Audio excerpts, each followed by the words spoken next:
Right. Now, under the software engineering design part, I'm going to talk about two things. First of all, I'm going to talk about the requirements modeling, especially use of data flow diagrams, uh, things like entity relationship diagram, which you already know from the databases. The idea is we will focus on logical design, which means you will get high level overview of the system. So today's talk, mainly I'm focusing on one type of representation that which is called data flow diagrams. And the second part, I will talk about the object modeling, which I will discuss later part of the today's session. Right. Now, give me a second.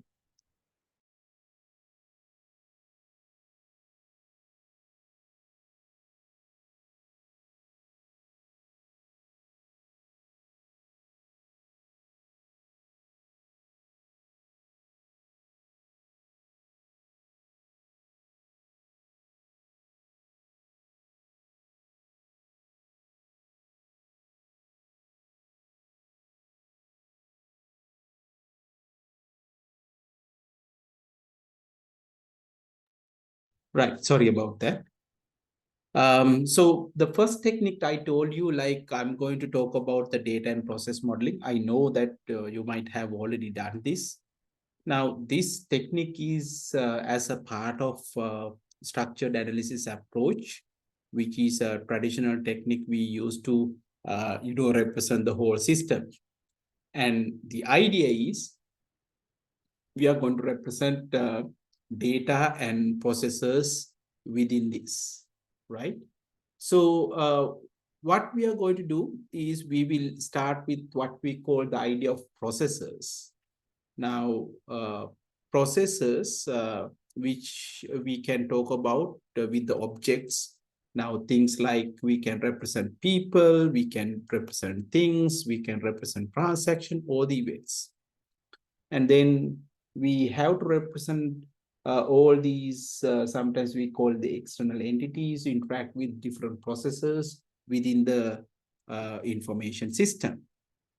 Now, as I told you earlier, like now here, the data and process modeling is what we call is a part of logical model, right? The idea is we make sure that all the business requirements and all the user needs we are going to meet through implementing logical modeling, right? So if we compare immediately what these two types of modeling are, now logical models usually say what system must do, and physical model how system will be constructed. Now, for example, if I relate it to databases, which you have already done, in logical modeling, we draw entity relationship model. And then in physical model, we will come up with all the table structure, the foreign keys and primary keys and so on. Right? So under this one, I'm going to talk about mainly three things: data flow diagrams, data dictionary, and process description. So let's start with data flow diagram first. Right. Now, data flow diagram is a graphical representation we use. So how the system transform input to the output. We can usually say input to useful information. And this will gives you what we call the logical model. And it will indicate what happens within your system. Now, there are various representations are used. And with that one, I'm going to use this first set of symbols, which we have a rounded rectangle to represent the process. So process, we normally have two parts. We will have some number comes in here. I will talk about that. And here we will represent the process. Then there could be some data flows. Usually we use arrows. And what data it is included as the label. Then there could be what we call data stores. We have sometimes we have to keep save it, data. So that indicate as with this symbol, where within this we will say the name of the data store. Next, we will use squares to indicate external entity. With this example, we have a custom entity. So these are the 4 graphical symbols we will use in data flow diagrams. Now let's look at the steps. So remember, these steps are for you to have a guide. Whenever you are asked to draw a data flow diagrams, it's better you follow these steps. First of all, we are going to develop different diagrams, right? We are going to develop different diagrams. First of all, we will start with what we call context diagram. Now, usually when you draw a context diagram, we show you the main information system. So we make sure that it will fit into one single page. So usually this will be limited to one single page. And then usually within that single process, so in the context diagram, we will have only one process. And around that, we are going to have all the entity types. So somehow we will make sure that everything will fit to one page. Now, the next one is we are going to, in the context diagram, we will only have one single process, and that should represent your entire information system.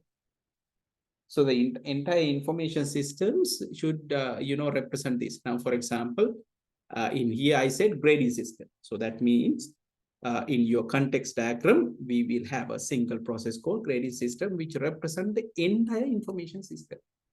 Now, let's say we will design a information system for the university, right? Let's say student management system. So that we can represent using a single process. Now, that's the first the diagram we will use. And later on, you can go into details. These are called lower level data flow diagrams.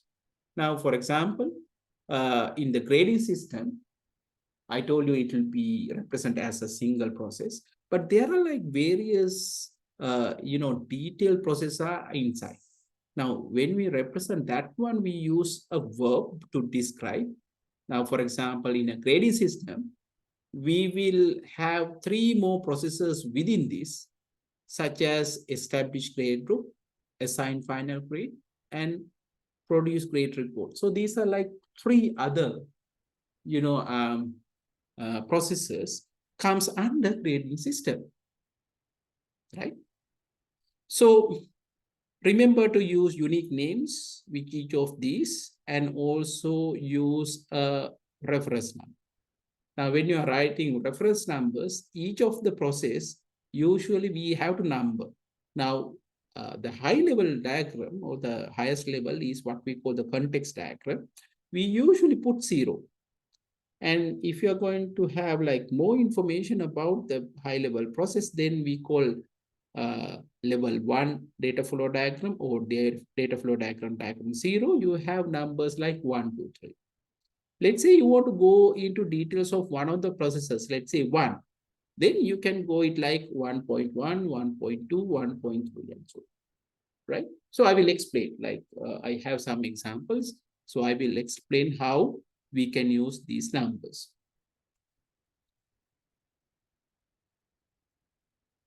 Right. Now, let's start with the topmost diagram, which we call context diagram. So the context diagram shows you what we call the top level view of the information system, and usually its boundaries. So you will have a single process, I told you. Usually you put it in the center of the page. And then remember the numbering that we have discussed earlier, we put 0. So when you have 0, which indicates indirectly that it's a context diagram. And then we will represent all the other entities. So when I say entity, it's like let's say a student management system, which I discussed earlier. So student, the lecturers, administrative officers, like these could be some examples for some entities, right? And then finally, we will use data flows, that means arrows, to connect all the entities together. Remember, when you talk about the context diagram, usually we don't have data stores, right? We will have processors, we will have data flows, and we will have external entities. That's all, right? So the data store usually come at the next stage where when you go into detail. So remember, we will not use data stores in context diagrams. Right. Now, let's start with our grading system example. So as I told you, as a first step, you draw a rectangle shaped block and we divide into two parts. We put 0 to indicate that it's a context diagram, and we will write down name of the information system. Right. The next step. Then around this page, I told you like you have to limit this to one single page. So here is what we have the information system for grading system. And these are some external entities. So we have a student, we have instructor, and we have another system which we will represent as an external entity. So it's called student record system. And next step, you draw the lines. You means arrows, right? Now this is about the grading. So for example, the student should submit the work to the grading system, and the grading system should return graded work to the student. Remember that these are all nouns, right? Submitted work, graded work. So what data it follows? So student, what we actually input to the system is submitted work. And here, what students get from the system is the graded work. So you see how we should name them. Now, similarly, sometimes to grade an student work, instructor has to provide the grading parameters, and from this student record system we can get the class roster, that means number of students in the particular system and so on, right? And also using grading system, you can actually get grade report. And finally, grading system graded work can be sent back to the students. So these represent how data flow within the information system. And since this is the very high level, we call context diagram.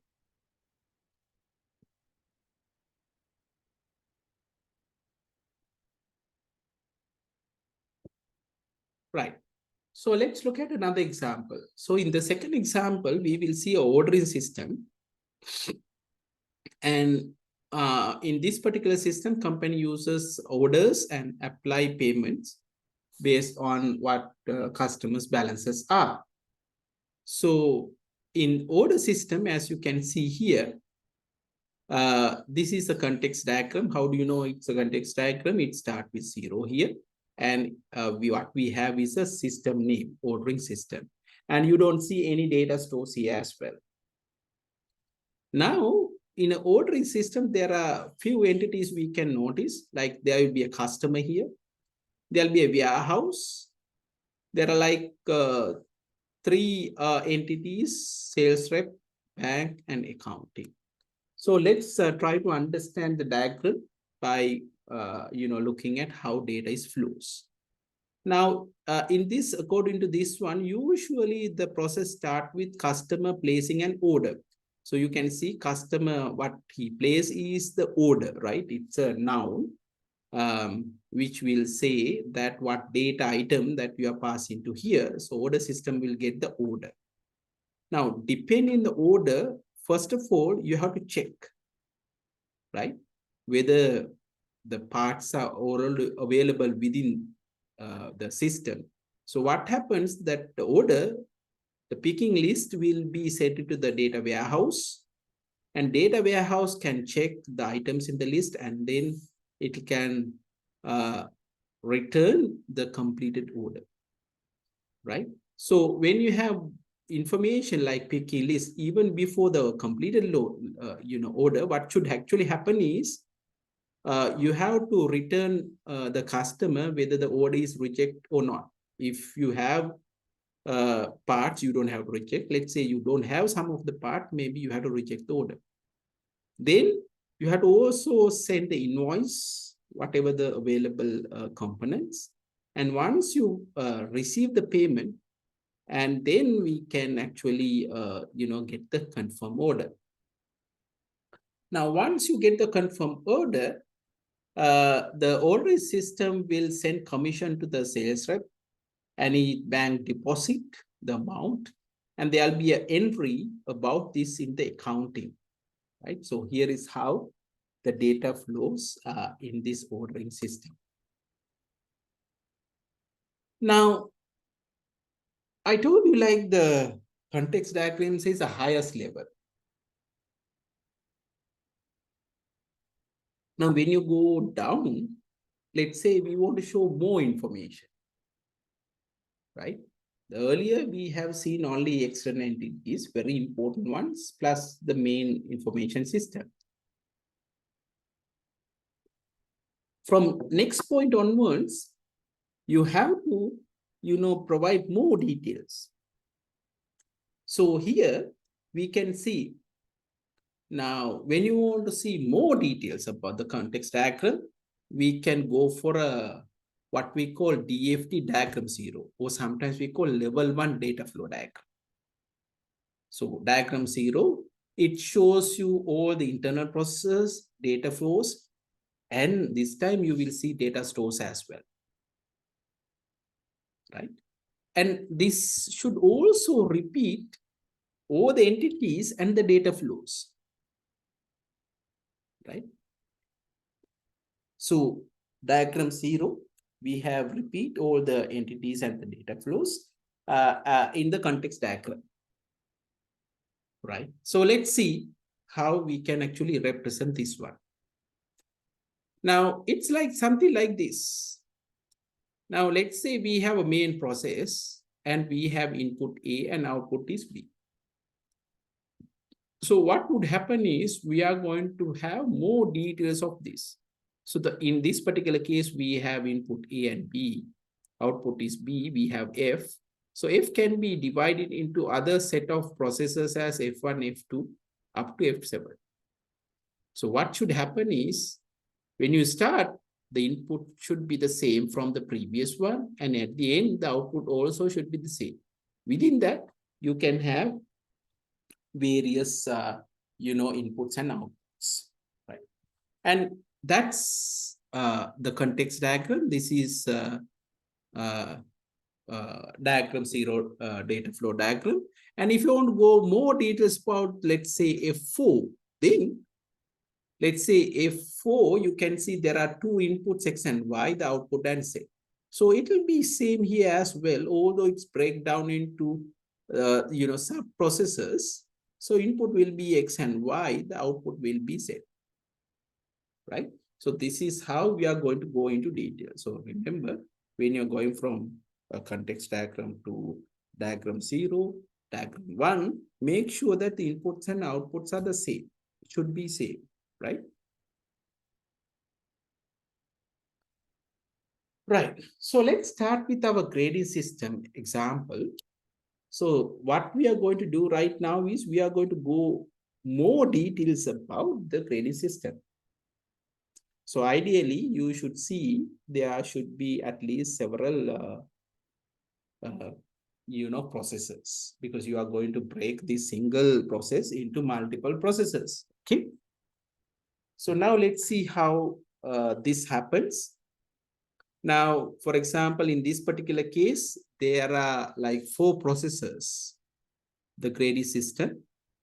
First, you establish the grade book. Second, you assign the final grade.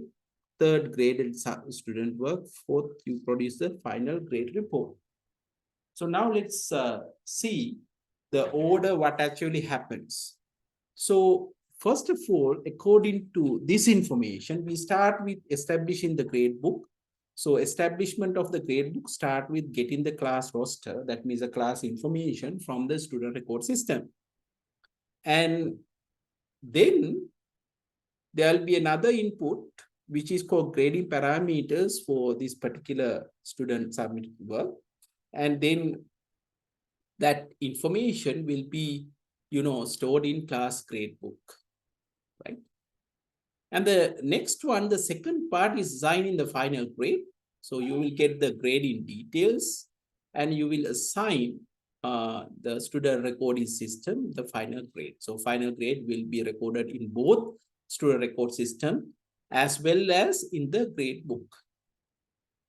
Third one is grading student work.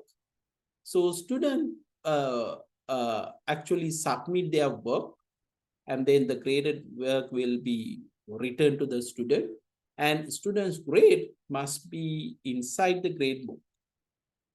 Last process, you are producing the grade report, you get the class details, and then you actually send the grade report to the instructor. So this is how when you go into details of grading system. Things to note that, so in this particular case, context diagram, usually you have system name, but here we have a noun, right? Establishing, grade book, assign final grade, grade student work, produce grade report, and so on. And you see additionally from the compared to previous one, we will have data stores as well. Right. Let's look at the second example. Now, in the second example, we had order system. And now in the next level of data flow diagram, we will go into details. So as you can see, here we will see three more processes: filling order, creating invoice, and also applying payment. So if you start with the filling order, what happens? You get the order from the customer, check whether so the parts are available in the warehouse. Depend on that, you are going to order reject notice. So when you have the completed order, you will create the invoice and send it to the customer. That information is stored in a data store called accounts receivable, right? And then you will also record payments details, and from here you can get the invoice details and the payment details are put it here. So when customer can also make the payments, and when you have the payment, so you will get send a commission to the sales rep and deposit, and also you update the accounting cash receipts entry that will be put it under the accounting. So you can see ordering system, we had the system, we have three other processes we have identified as fill order, create invoice, and apply payment. Right. Now, next part is when you want to go into details, like for example, we have seen context diagram, and then we have seen the level 0 data flow diagrams. So when you want to go into details, that means when you want to create lower level diagrams, we can use two techniques. One is leveling, the other one is balancing. Now, when you say leveling, we have to draw a series of detailed diagram, and then finally you go into primitives. So this is also known as exploding, partitioning, or decomposing. Now, balancing means, you have to have a consistency among the data flow diagrams. So you have to make sure the input and output align, like what we have seen earlier, alignment, right? So when we have input and output, it will be the same, right? No change of that, right? So what it means, input, output, if you have something in your parent document, and if you want to go down into details, the detailed one, child one, also you have to have the same input and output. Right. So here is another example from the, let's say, verify order. Right, now it's from here. So we are going to go to fill order. And then we are going to go into details. So you have order, order reject notice, and picking list, right? So that same you have to have there as well, right? Same process arrows should be there. So now you can see the first step under that is you have to verify the order. So you get the order, right?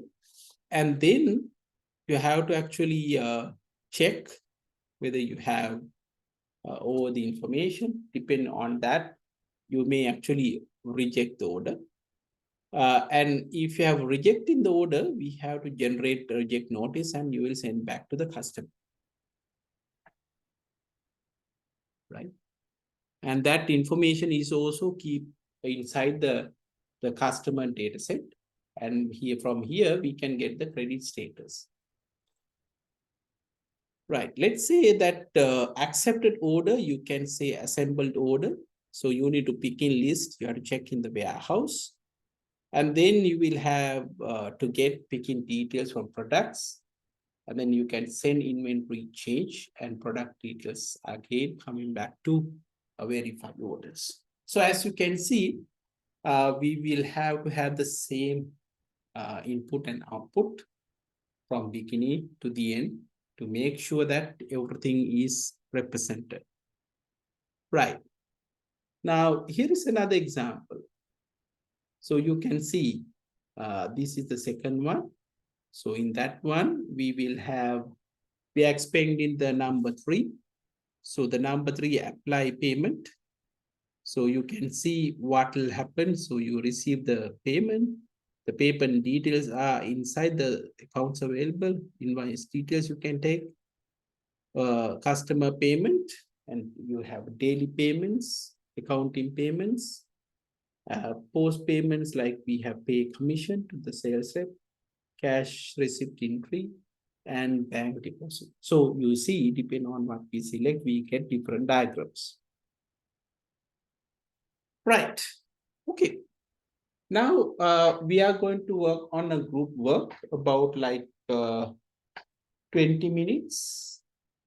And this group work, you are going to draw a context diagram and a diagram 0 data flow diagram for a information system for the library. So let's put into groups. Let's work on as a group work. And then after finishing that, we'll again meet 11 o'clock to talk about data dictionaries and data processing tools. Okay. So let me see how many participants are there. We have, okay, we have 23.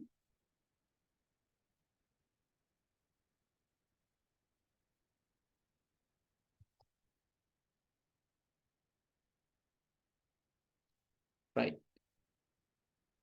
I will also upload the notes. So let me put in to your WhatsApp group.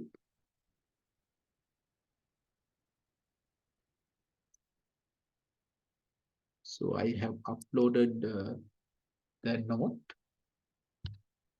And then let's put up the groups. Remember, if you can't log into the system, if you like, let's say you break down and you come out, remember the group number. I want you to join the same group number, right? So that's what we are going to do. So let's put up the breakout rooms then.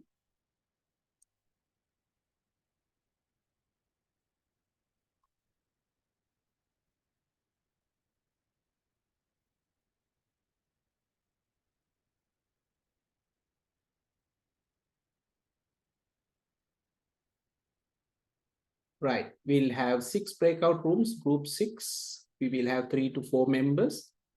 If mistakenly, if you come out, let's please let me know. So we will exactly spend on 20 minutes on context diagram and data flow diagrams. And then we'll come back at 11 o'clock to discuss the other parts of the that is data dictionary and data processing tools. So let's start.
So when you say data dictionary, now that means it's sometimes in short, we can say it's data about the data, right?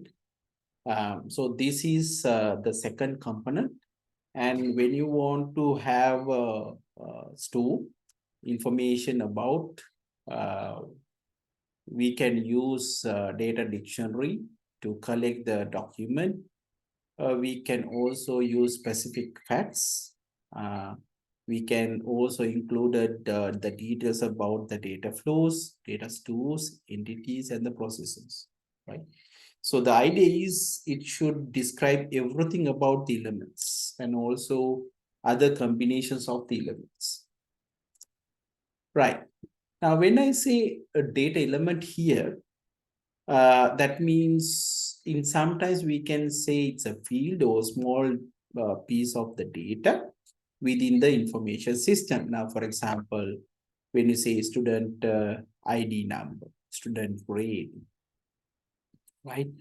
Or marks. So these could be data elements. Now, when you combine all the data elements together, it will create what we call data record, right?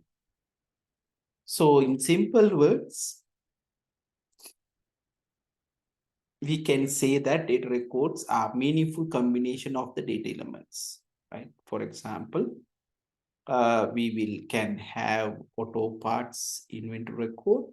You can have several data elements such as part number, description, supply code, minimum and maximum stock levels, cost, list price, and so on. Okay, right. Now, that's about the data dictionary. So let's move to the third one. So in the third one, we are going to discuss about what we call process description tools. Now, that means when you are going to have a structure, right? So we can use. So simply, we can represent some processing steps, or sometimes we can also say some business logic, right? So there are three such process descriptions tools are available. Structured English, decision trees, decision tables, and decision trees. So these are the things that we want to discuss here. Right.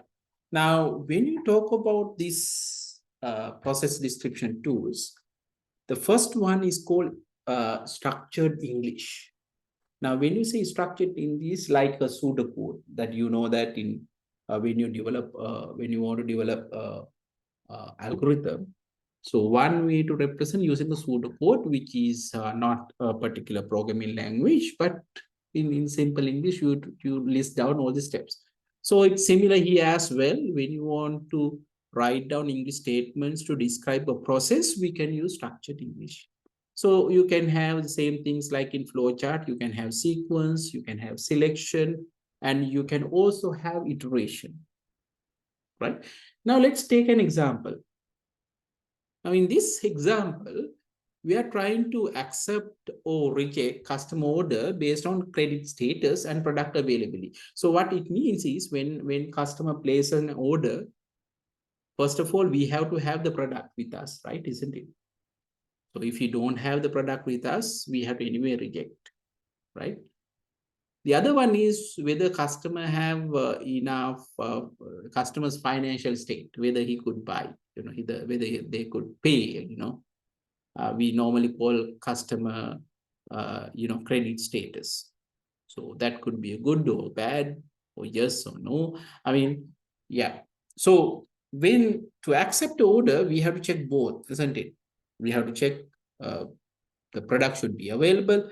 At the same time, customer credit status should be good. So we can say customer status code should be equal to yes. Okay. So now this has to be done for whole products, which means we have to have iteration. So that's why you see here, we will have for each order, which indicates that this is about, uh, uh, repetition, which we will go through each and every order one at a time, right? So within that order, now we have to make a decision that the business rule, which is We have to check both customer status code and product details. And if these two conditions met, yes, we can accept the order. Else, if it is otherwise, then we have to reject it. So you can see it's a very simple structure where we use English statements. That's the first one. Second one, we can put the same thing as a decision table. Now, this is another common logical structure. So we will look at every combination, like in a truth table. I will show you like how this decision table relates to truth table. So that means we will look at all possible combinations. So we are going to look at all the conditions and then the actions, and then we put up what we call the decision table. So let's see with an example. Same example, now I'm going to create a decision table. So this is how we are going to create the table. The first one, given a problem, you should identify what are the conditions, right? Now, conditions means what you need to check. So according to our previous example, there should be two conditions which we need to meet. Credit status of the customer should be okay, which means the credit status is good. The second one is product should be available, right? Product is in stock. So if both cases are met, we can accept the order. So first step is you identify the conditions. So you identify these two conditions, credit status is okay, product is in stock, okay? Then the second one is the actions. So actions, again, we have to list down. So action is like we have two actions we have to take. Either we have to accept the order or the reject order. So in this example, first identify the conditions, then we identify the actions. Now, since we have two conditions, we have four possible rules, isn't it? Two conditions.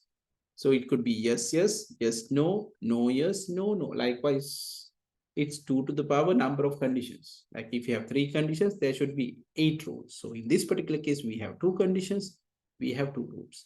So what this first rule says is both conditions are met, yes and yes. Rule 2 says, okay, first one is yes, second one is no. Third one, it says first one is no, second one is yes. Last one, both are no. So now we know to take the action accept order, we have to meet these two rules. Product status should be okay, product should be in the stock. So that's why you see cross here. All the other cases, we have to reject it. So you can see the decision table will show you all possible combination of this and together with the actions. Right. Now let's do a small exercise. Right. First thing is you need to understand this table. So I will put in the WhatsApp group first so that you are familiar. Right. Okay. So first step, as I told you earlier, right? You should identify all the conditions for a given one. You have to identify all the conditions. Okay. And then actions. Okay. So I have now put it in the WhatsApp group. So you have this with you. So you know you have to create similar structure here. So I will give you exercise now. So here is the exercise. Can you see it? So let's see how many of you can come up with the correct answer. Again, you can work on the problem and you can share your answer in the WhatsApp. Okay.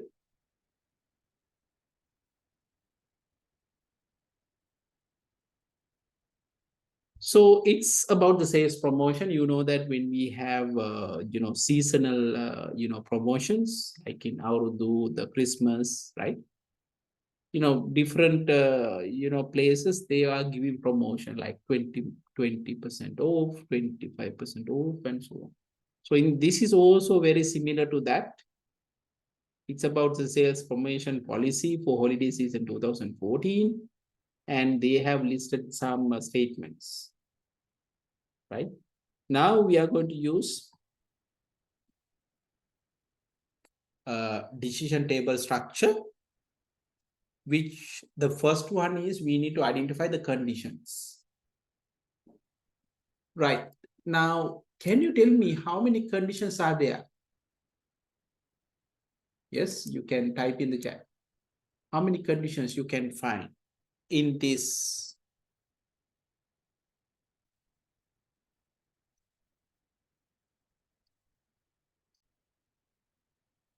The first thing is, given a problem, you are supposed to identify what are the conditions and what are the actions. Okay. Let's try at least to identify one condition. Can somebody give me some way to find a condition?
Yes, Shahar.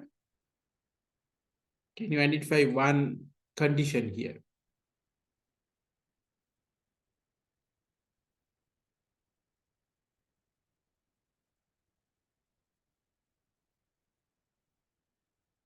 What about Rashmi? Okay, Kasun. Okay, we are getting some answers. Kasun said preferred customer. Good. Yes. One condition would be preferred customer.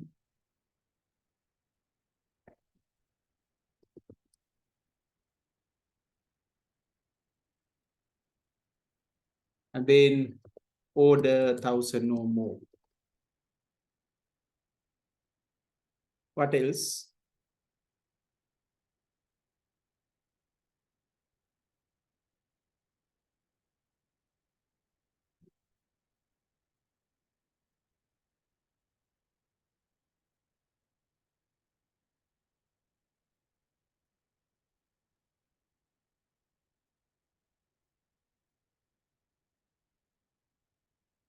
Yes, Shahan. Whether they have used charge card. Used charge card. Right. So here are the what we call the conditions. So what are the actions? So here are the conditions. And what are the actions? Yes, what are the actions? Action items.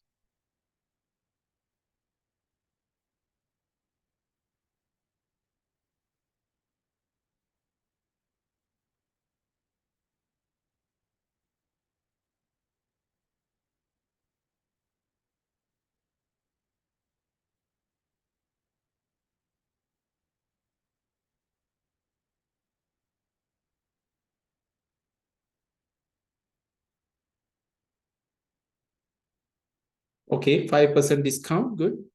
So we can have, yes, 5% discount.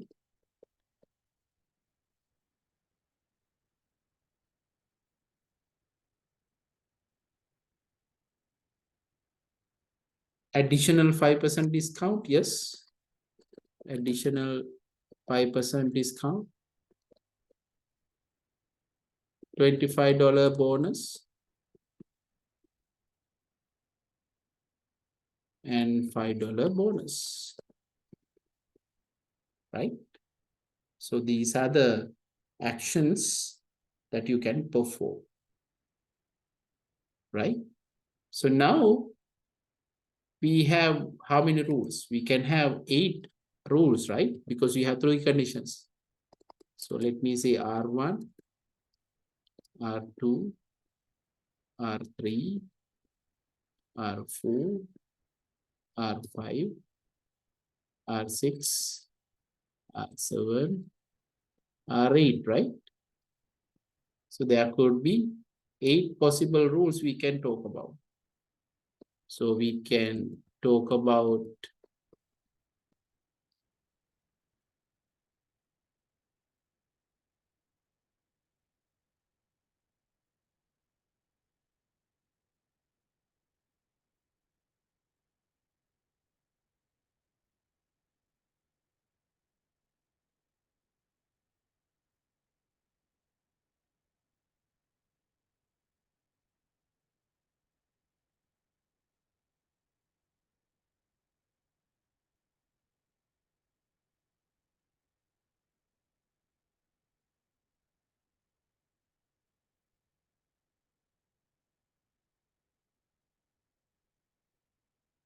right. So here are the possible conditions. Now, according to this one, now can you tell me, right? So you can check, right?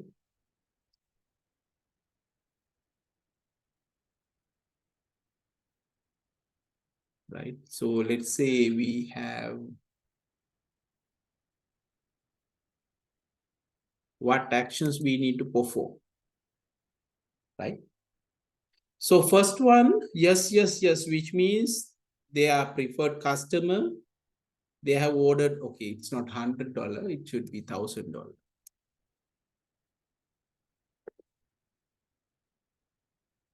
right? $1,000 or more. So if that is the case, what is the discount, right? So preferred customers who order 1,000 or more are entitled to have 5% discount. So this 5% is also there. And then ask if they have used charge card, additional 5%. So you will get both 5% and additional 5%, which is 10% discount. Right. And what about the second one? Right. So second one, preferred customer order 1,000 and more. So which means you will get a 5%, but they have not used charge card. That means that's all, right? So additional 5% will not apply here.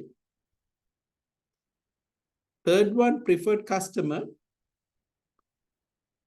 they do not order 1,000 or more. Preferred customer, they do not order 1,000 or more. So which means 25% bonus, isn't it? Rule 3 and rule 4 as well.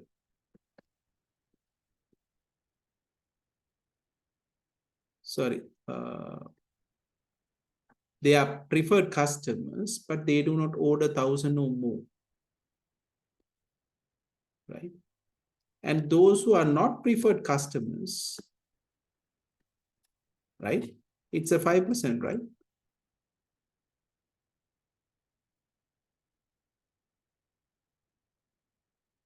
So this should be something like this, right? If they are preferred customers and order 1,000 or more, you will get 5% discount. If they have used charge card, then again additional 5%, right? If they are preferred customers, but they do not order 1,000 or more, then 25% bonus. Finally, we can see, right? If they have, right, received, if they are not preferred customers, then all the other customers will receive 5% bonus. Yes. bonus, discount here. Okay. So that's how it should work. Right. Okay. Now we can go to the next part, which is the decision trees. Now there are sometimes confusion because we are putting everything here. Now, for example, when they have not ordered 1,000 or more, you don't really have to check this, right? You don't need this. This part you don't need, right? Because whether person needs to use a use card or not, it matters if they are preferred customers and if they order 1,000 and more.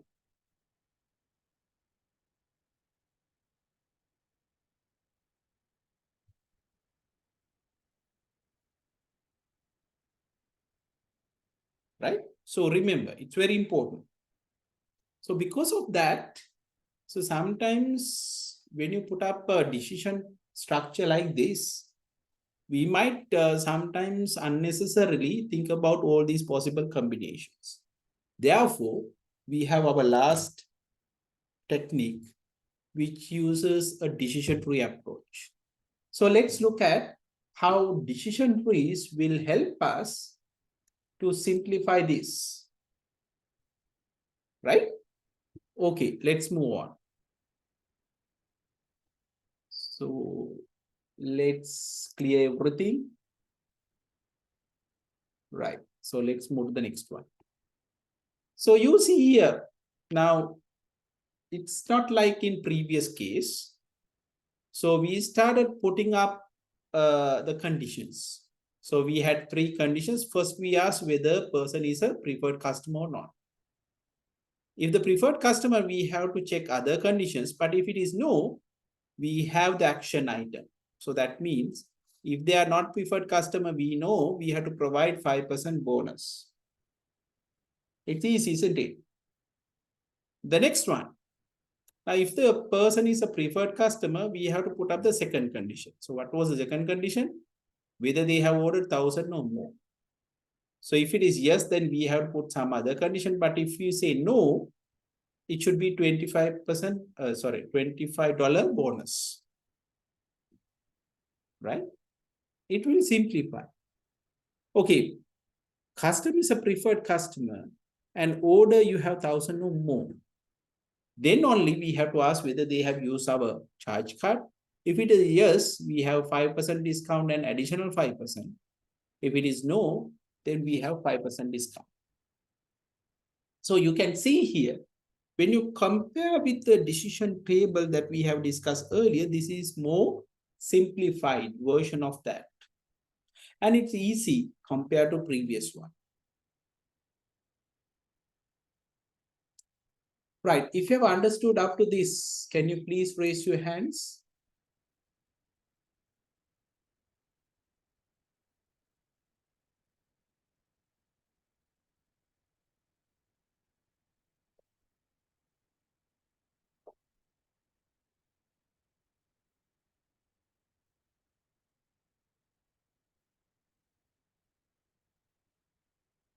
I mean, I'm waiting for you to raise your hands. If you have understood up to this point, please raise your hands.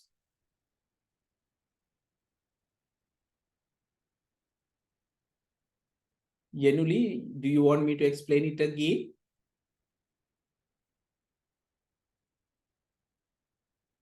Yenuli? No, sir. Okay, thanks, guys. So let's do exercise then, right? And with that, we can actually conclude today's session, right?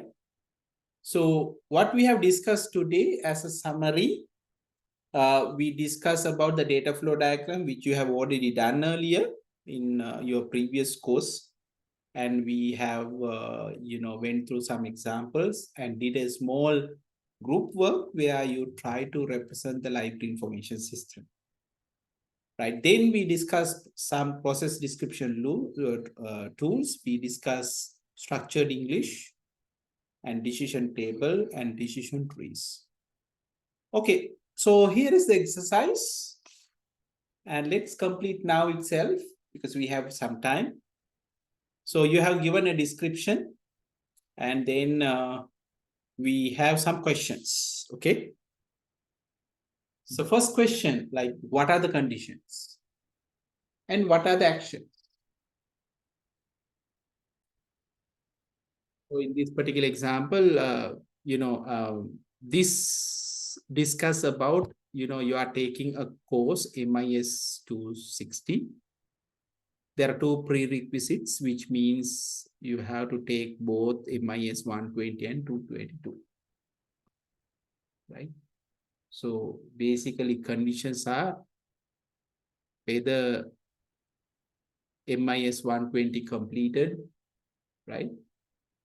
Whether MIS 222 completed, right? So we can say completed 120, completed 222, right? Something like that. And then we have to get, instructor's permission. But remember, according to the description, it says, if you pass both, you don't have to get anyone's permission, isn't it? That's, I think, understood by everyone. But let's say you fail one. Let's say you fail 120. Then with the other subject and with the instructor permission, you can take the course. Okay. So something like that, right?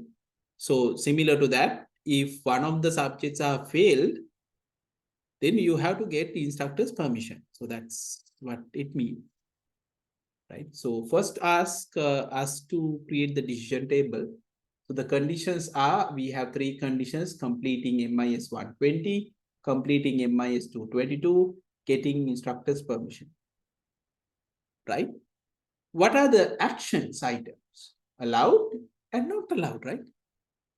MIS 260 allowed and MIS 260 not allowed. So those are the two condition actions. Good, I got the answer from Janita and also Kasul. Great. Okay, why don't you complete this and share with me your answer in the WhatsApp, right? Shall we do it?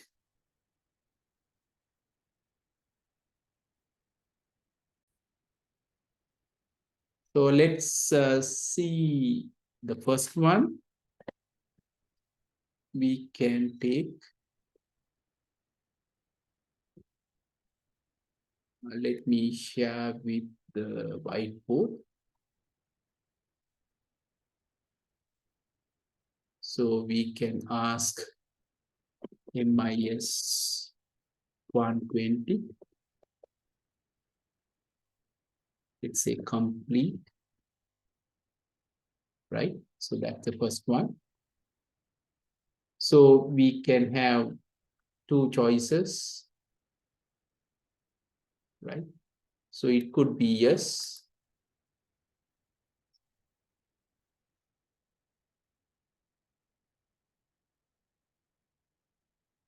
or it could be no, right? So the second one is you have to ask whether they have completed 220.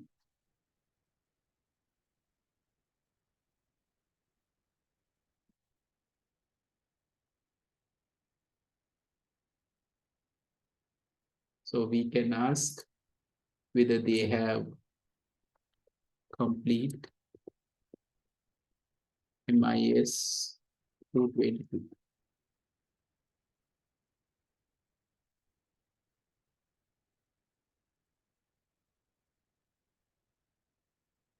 So you can ask these.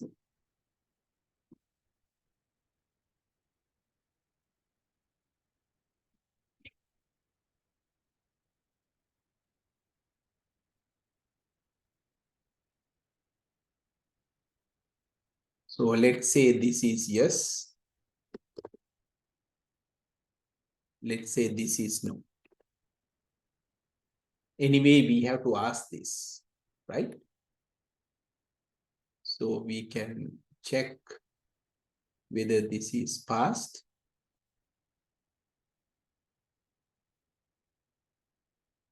So we can ask that.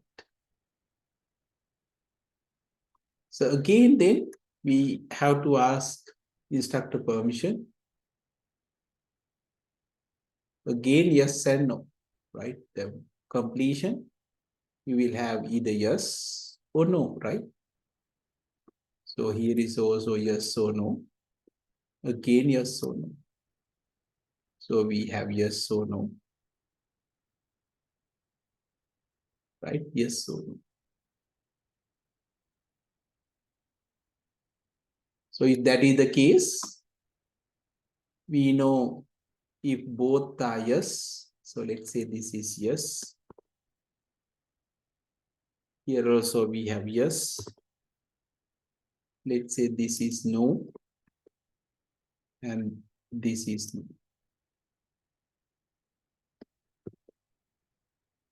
Now in that case, we have to ask to get instructor permission. So this has to be done when you have passed only one. So yes and no, no and yes, only these two cases, right? So again, you have to ask, but you don't have to ask for both cases. So what we need to do is we have to ask again the permission, instructor permission.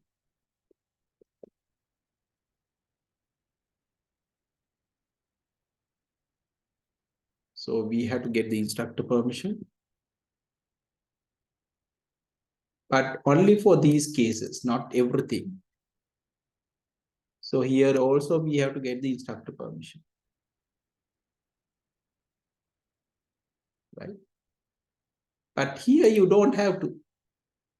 So when yes and yes, we know the decision is allowed. So we can say, okay, the decision is allowed. So we can directly say it's allowed. MIS 260. Similarly, if both subjects are failed, so not allowed, right? We can say not allowed.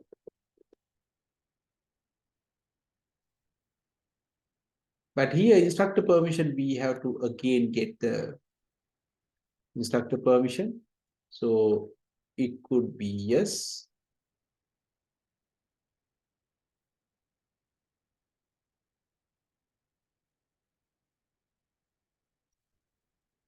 So if it is yes, we'll get the decision. If it is no, we'll get the decision.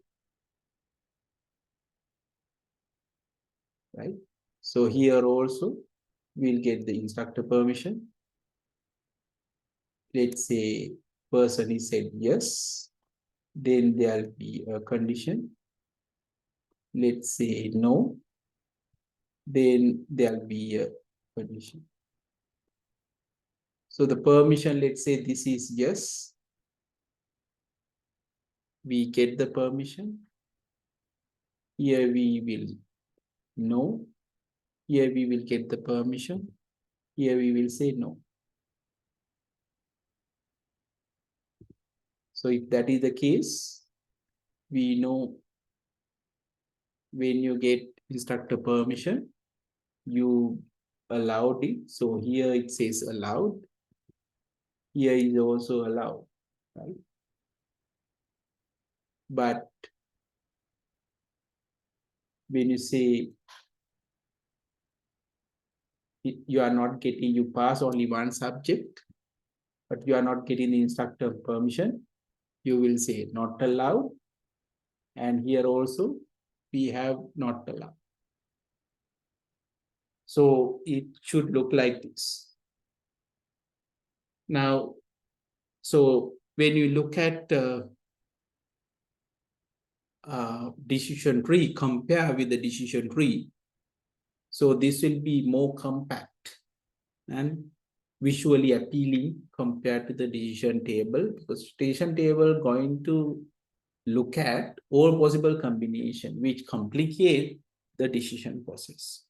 So because of this reason, usually we prefer to have decision trees compared to decision table, right? So that's what we have for today's session. Okay, thank you guys. So we'll finish for today and we'll meet next week.